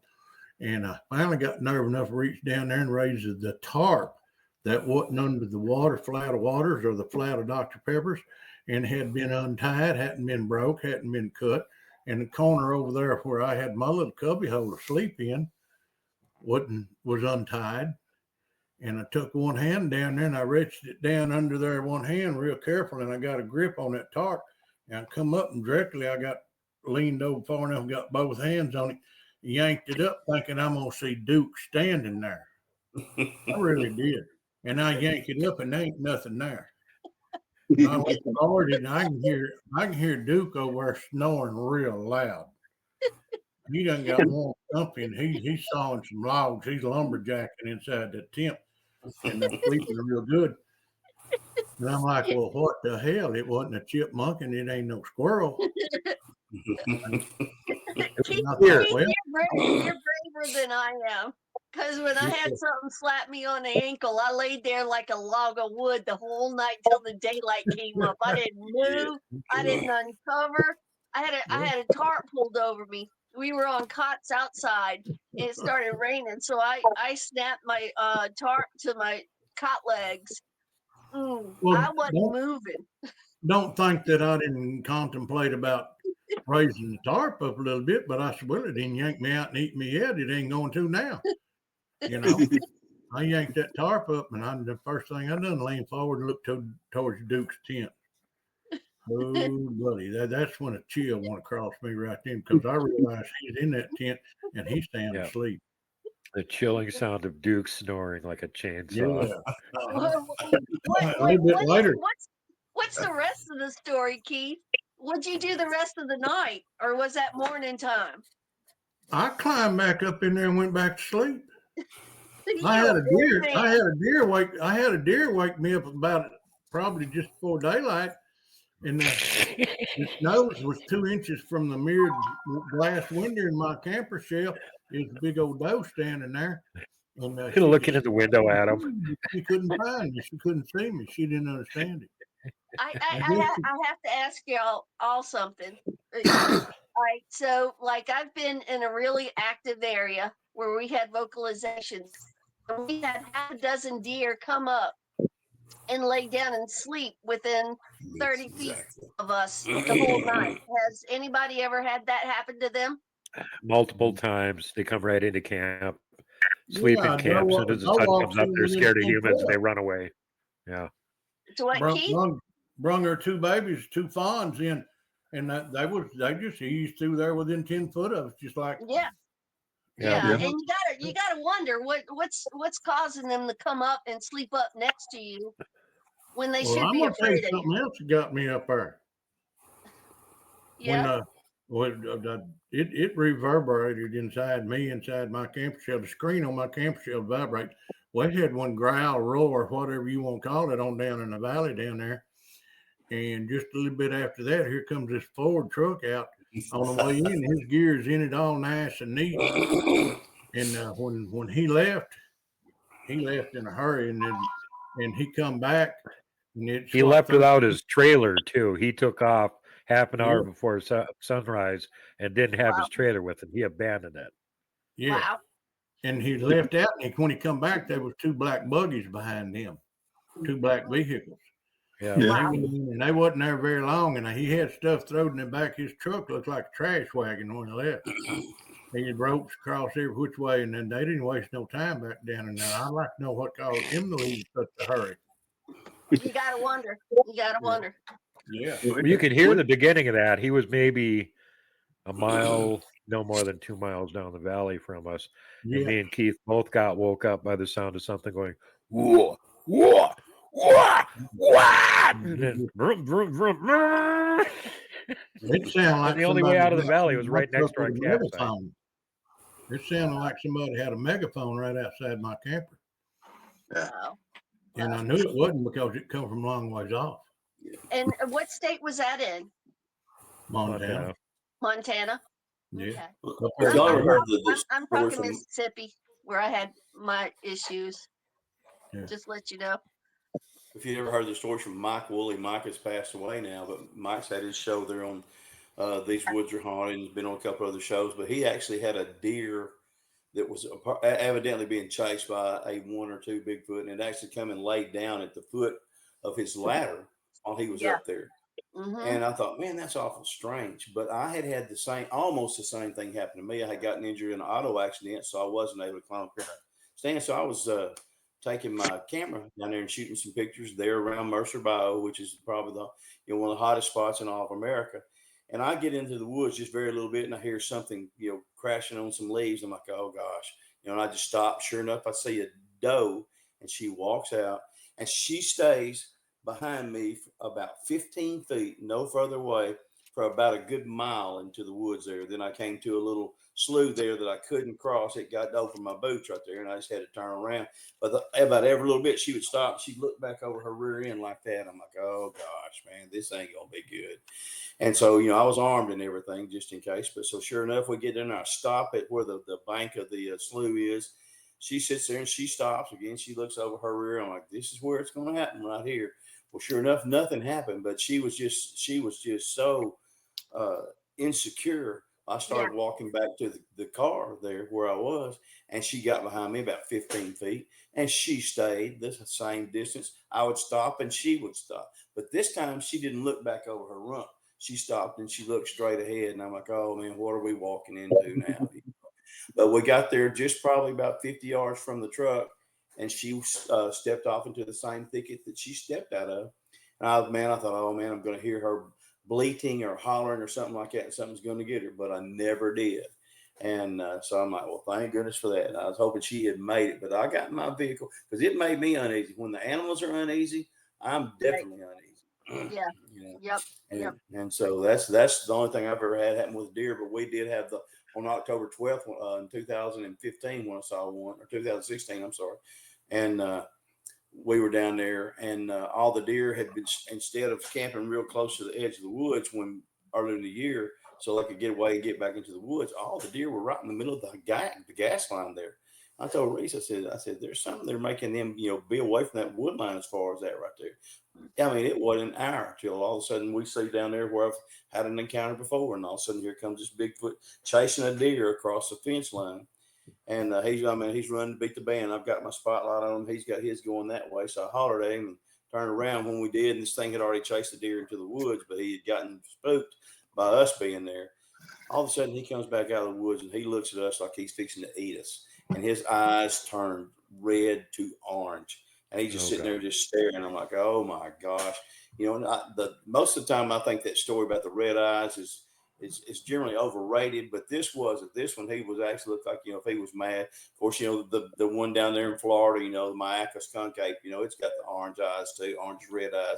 But he was not happy with me for some reason. If those eyes were a clue of how angry it was, that would have been it, So, but that's the strangest that I've had, down there dealing with the deer and stuff, and they just were not getting close to the edge of that tree line. And the only reason one did was because it was chasing it right down a fence line, trying to get to it. And like I said, I hit that spotlight, and it just disoriented him just enough right there where he lost his concentration on his kill and stepped back out. And man, then my eyes just me and Steven saw one night actually auto illuminate there, up there, and with no flashlights or nothing. There's about 7 or 8 of us on the back porch up there, and those eyes just started glowing about 8 inches apart right there.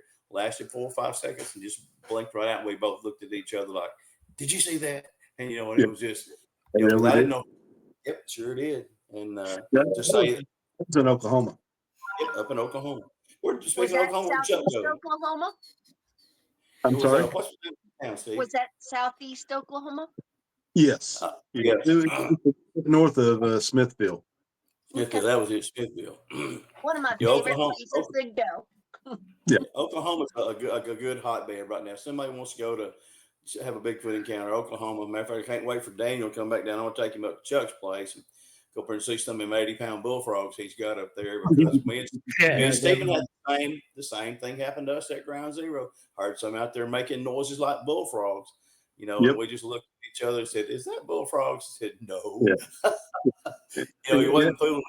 Yeah, that was really interesting encounter that we had, because William and I, instead of us stopping, we kept walking towards it, and the bullfrog started changing into something else. Yeah. Wow. And we decided that we had a young one there, so that's when we decided to back off before we did something to get ready. Yeah. So, Wise choice. Yeah, I've done that before. You're talking about the deer. I was up there in an area close to the Little Missouri River, and it was pretty late in the afternoon, and I decided, well, this would be a pretty good spot to do a Bigfoot call. And I didn't realize that there were deer in that clean cut whenever I did the Bigfoot call. But I watched about 5 deer come from different parts of the clean cut, and they all grouped up together in the middle of that clean cut, looking around. Wow. Wow. Exactly. They recognized that danger. They knew. We had a hog one time do that, and Reese wanted me to do a Bigfoot call, and I thought, well, what the heck, nobody's around here.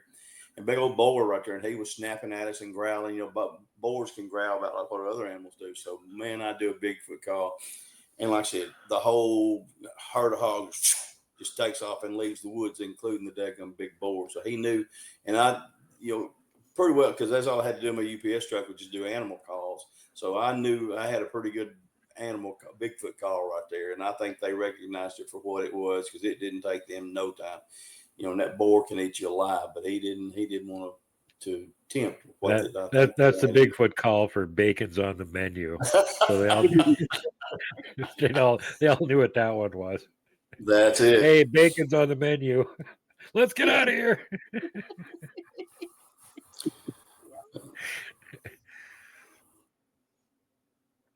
So, hey, I wanted to get with Keith and talk about some of the pictures that he sent me.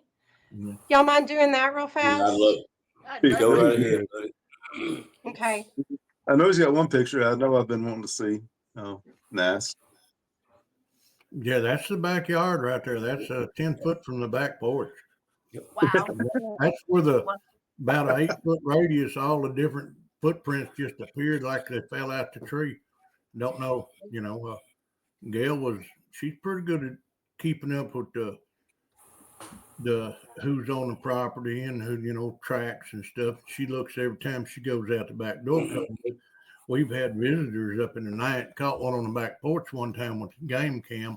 He was walking around with his cell phone trying to figure out, if there's something he wanted. So she looks out there, and if it's where something going to leave a track, she normally sees it. Right. And she'll tell you herself, they were 6 or 7 different size prints there, all the way down to one that was about 4 inches, up to, I think, about a foot or a little bigger. So I just want to say it was a bunch of juveniles. Yeah. Yeah. I'm going to click through here. I was just saying, he's got a whole family out there. Now, Yeah. you look and see how pointed that is from I guess you'd call it the outside of the foot, because there is a little arch on the inside there. And whatever made that had some weight, because the talcum powder dust there, you can see where Gail stepped. Yep. Yeah. And she don't weigh much, and she don't make the ridge except for on one side there on her shoe. But whatever that was heavy. Now I asked William what he thought about that track there, and he seemed to think it's a dogman track.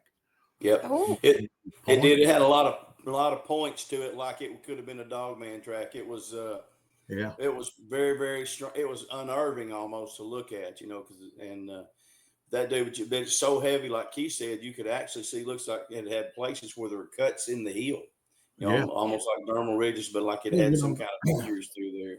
There's a few rocks scattered out through there under that talcum powder dust that you're walking in, and that hill, if you see it right there close to the hill, you can see that one rock there, but it's still got the edges rolled up over by the key fob. Yep. Yeah. Okay, I'm going to go to the next one. That's my pocket knife. Yep. And that's standard case pocket knife. Yep. So I think that's 3.5 inches folded up. Yep.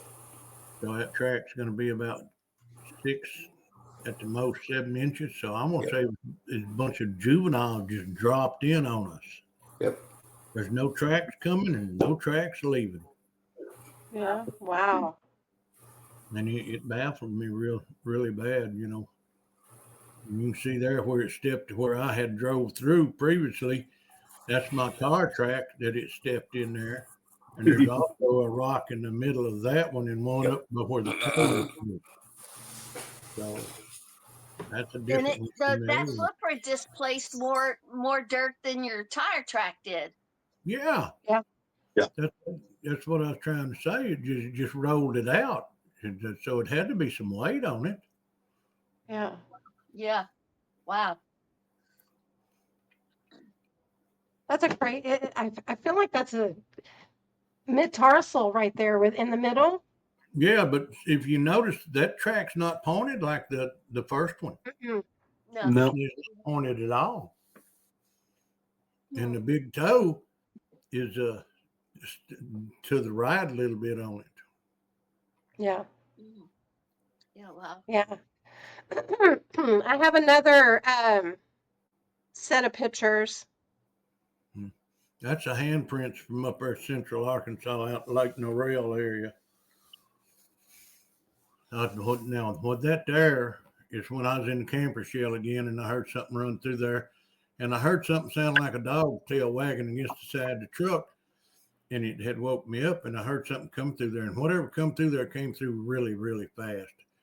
It, I had woke up, and I heard it come through, and I have no idea what run through there that fast, but it ain't no human and they gonna run that fast, and ain't no horses or livestock out in there. And I've heard deer who hit the ground before running, and that ain't what I heard. And that's got dermal lines and ridges in it. And I was gonna say, yeah, you can see the dermal ridges in it. yeah, Yeah. that's had one person say that's the holy grail of a Bigfoot handprints on a vehicle right there. He said Yes. the most awesome he ever seen. He said there ain't no doubt in my mind what that is. And my I hand, know. when I held my hand up there, that finger is 3 times as big as my finger. Mm. I'm gonna go to the next one. Yeah, that's the whole handprint. And it starts Yeah. down at the gas cap and goes all the way up almost to the camper shell. And Wow. that's on the 2019 Ram 1500 truck. And if you look, you see a little thumbprint coming off to the cab side of the gas cap there. You can see part of the palm print and everything on it. And why I didn't think to get some tape and tape it, I don't know. But that dust going in up there, just like limestone dust, is just talcum powder. Yeah. And that truck was all dusty, and I guess he wanted to leave me a handprint. And they got greasy hands and skin. So yeah, they'll leave a print if there's any kind of dust there. Same thing happened in Nebraska with Christie's rental car. There had been out there outside of the museum itself messing around with her car, and we found the handprints right before we had to take it back. So we ran and got tape and lifted them with tape and everything. And they were from a littler one. This guy was huge here. And just for what it's worth, Robin looked into this, Robin Haynes, and she said the individual that left this handprint was one of the ones from here in Montana that came down to visit Keith. Oh. Yep. Well, Robin also said that the one in Montana tickled my foot, followed me down here home. Yeah. Well, they had so much fun with you the 3 days you were up here. They want you to come back again, see? Yeah. Well, same thing with William. Actually, between you and William, that was the most active I've ever had him in my area. Like right Really? away, they went, "Oh, these guys are superstars. Let's put on a show for them." Well, I don't know about William, but I'm boring. They just ignore me. They put on a show when you guys are there. We knew their cousins. That's what it was. So Yeah. They're all excited. They already heard the report. Exactly. Well, I know that I know it's getting late, Keith, but I wanted to know what do you hope comes from your legacy? You're teaching people. I hope that people realize there's good ones, and that this mentality, they're going to go out and prove it, but killing one never happens. Yes. Yeah. That's what I hope. Agree. That's what I I want. agree. I want it to be where you can break bread with them, and like the Indians used to do. Yeah. If you read the hieroglyphics from the Indians and stuff, and if there's bad ones, let the good ones take them out. Yeah. And they just like will. our society does. Mm-hmm. Yeah. So I That's appreciate what I would. That's part Well- of the problem. We don't have that communication with them anymore. So we got one guy of the tribe that can go meet with them and go, "Hey, who's this jerk that's over here stealing all the livestock and beating up humans? Get rid of that guy. He's a problem." They Right. would then take care of it. And I promise you, the Falcon Monster is still down there behind the Cersei house. I promise you that. Because a cousin of mine dumping his scraps out down there, if he goes 3 nights without doing it, he gets reminded that they want him scraps. Them table That's scraps. awesome. That's Feed awesome. me. Yeah. Did That's you gonna see be the a story. picture? The picture Christy got of that one with the red face?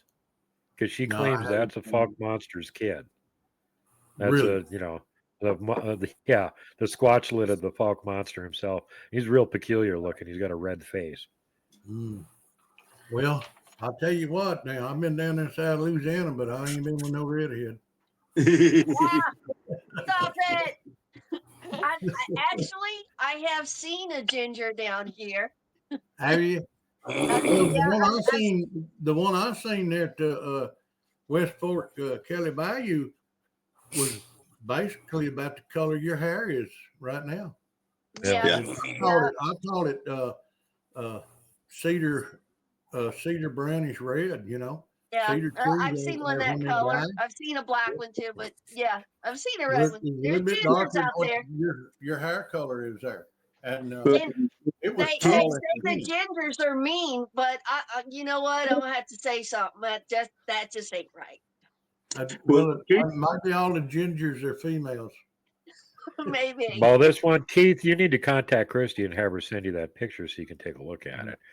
And mostly, you Yeah. know, the Bigfoot don't have much face hair or anything. So Well, this I'll tell you right. wasn't red facial hair. His skin is like bright red.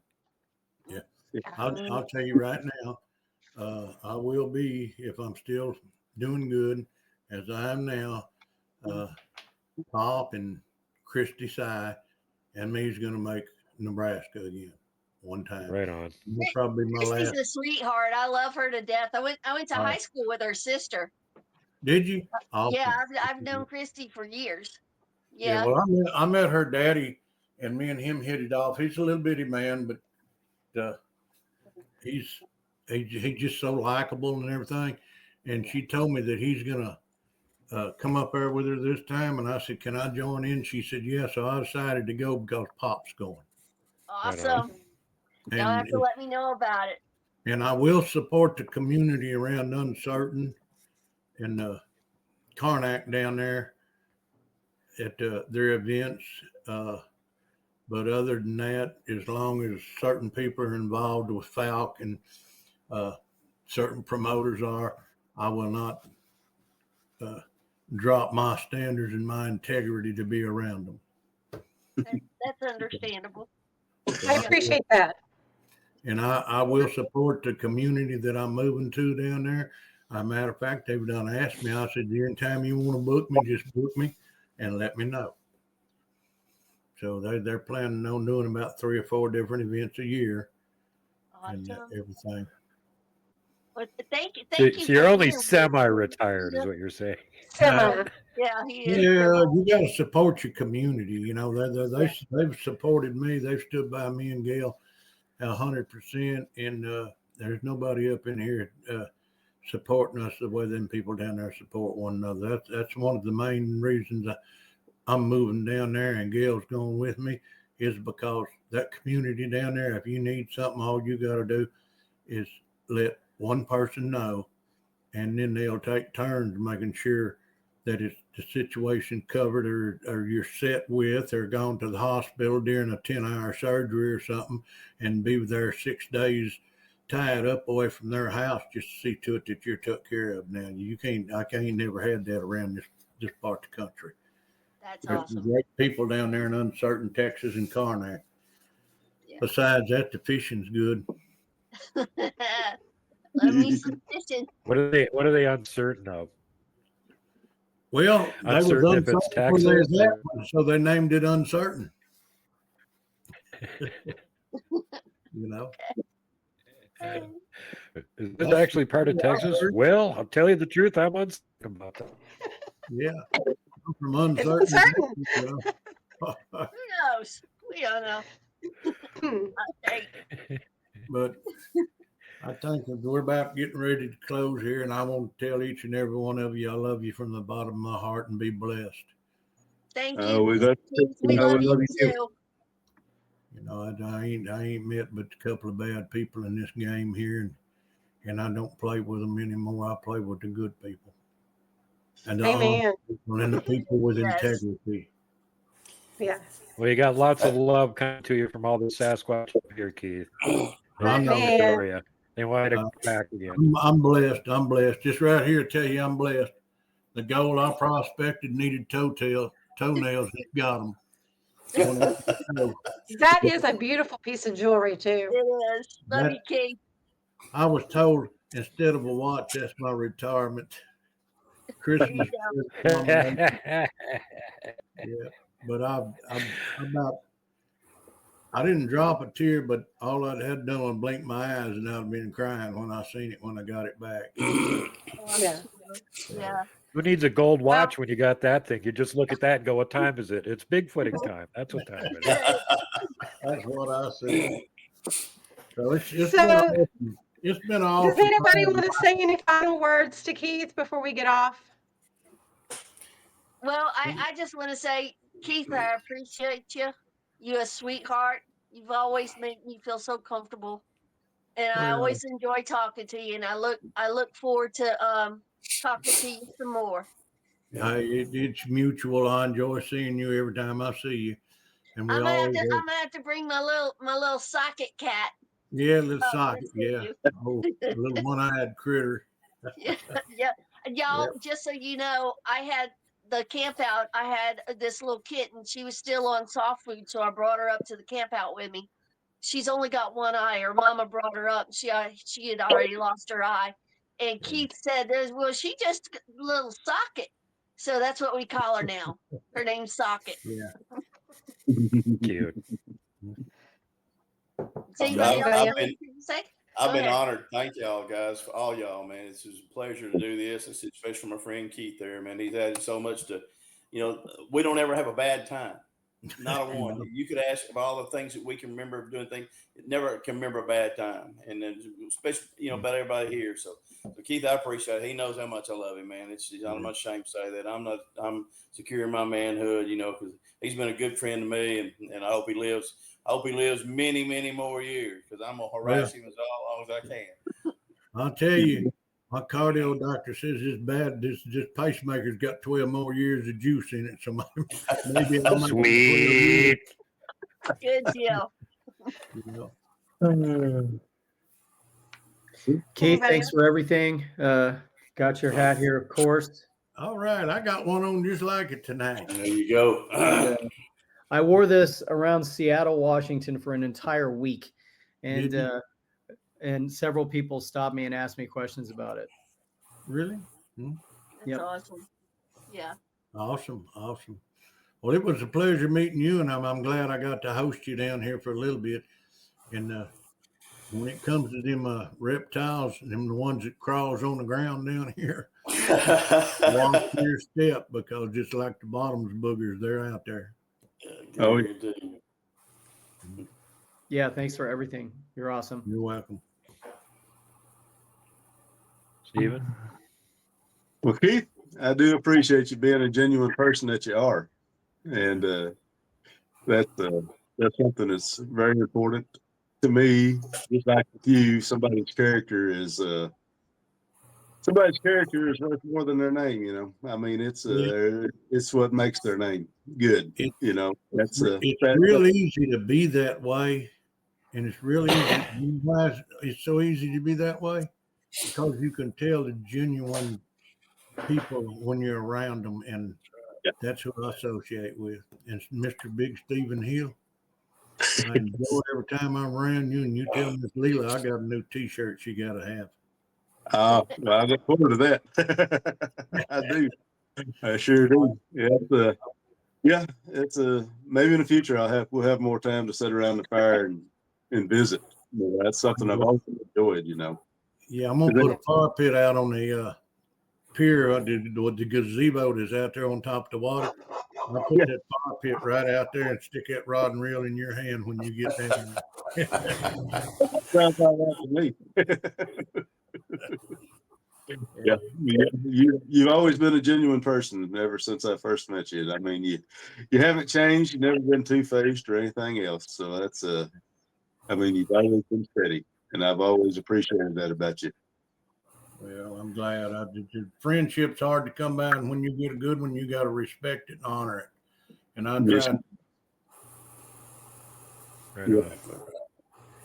Well, for my part, I got to say it's been a genuine pleasure and honor being on this panel with all these amazing people. And every time we have the Cryptid Wilderness Research team together, it's like a freaking Avengers movie.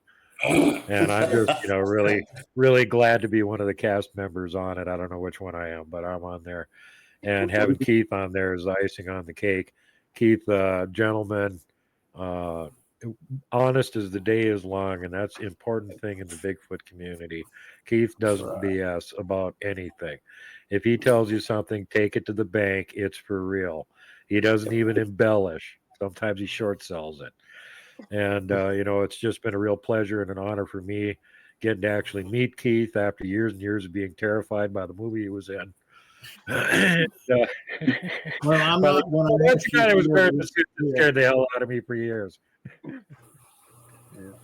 It's been a pleasure knowing you, and I'll continue. If I get a chance and live long enough, I'll be back up there on that mountain with you. Good night. Love y'all. Good night. Everybody be blessed. Good night. Hey, Good night. bye-bye.